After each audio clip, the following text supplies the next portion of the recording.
tama. Kaya mag-sorry ka kahit mali ako ah. Hmm? Ano na yung kinakanta mo kanina? Yung about dun sa tatay Oo. na nagpaalam sa kanya yung yung anak niya. Sabi niya, Papa, magpapakasal na ako. Tapos sabi ng papa niya, anong magpapakasal? Mag-sorry ka sa akin. Ba't ako magsasorry? Sabi ng lalaking ganyan, yung anak niyang lalaki. Wala naman akong kasalanan sa'yo. Oh, hindi ka pa ready magpakasal. Eh, ganun papa niya. Tapos nag-isip, bakit naman? Tapos sabi niya, kasi kung hindi mo pa kayang mag-sorry nang walang dahilan, ibig sabihin hindi ka pa ready magpakasal. Yun yung punto ng tatay niya.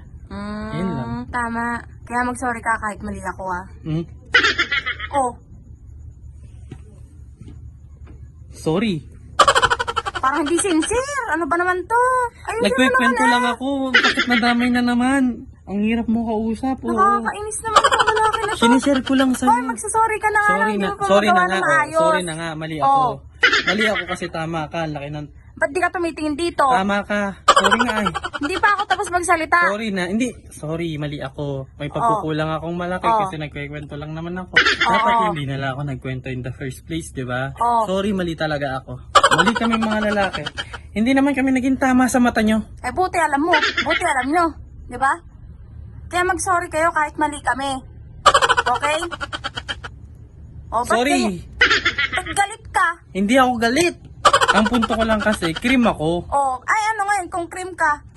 Kaya ako ang batas. Ako ang alas, di ba? Nagkikwento lang ako.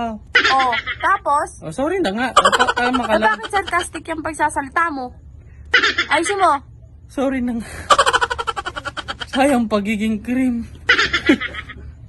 Dito ba yung kausap mo? Dito? Eto ko. Nandito.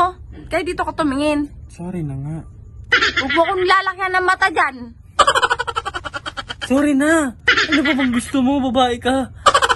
Wala naman akong ginawang nag-uusap lang tayo. Diba nagsishare lang ako ng kwento? Oo, kaya nga mag-sorry ka kahit kasalanan ko. Ganon. Oo na nga. Ayun na nga. Eh, ba't parang pilit na pilit ka? Parang galit na galit ka pa. Magsusorry ka na nga lang. Ganyan ba talaga lahat ng babae? Oo nga, sorry na nga. Nag-sorry na nga eh. Nag-sorry na nga. Ayusin mo nga kasi hindi naman kasi ganyan. Parang labag sa loob mo. Sa tingin mo hindi. Hindi sasagot. Sorry na nga. Tapos? Sorry kasi hindi ako sumagot. Okay. Napatawad mo na ako? Okay. Napakabuti mo. Yes! Salamat! Ang bilis mo magpatawad. Yes!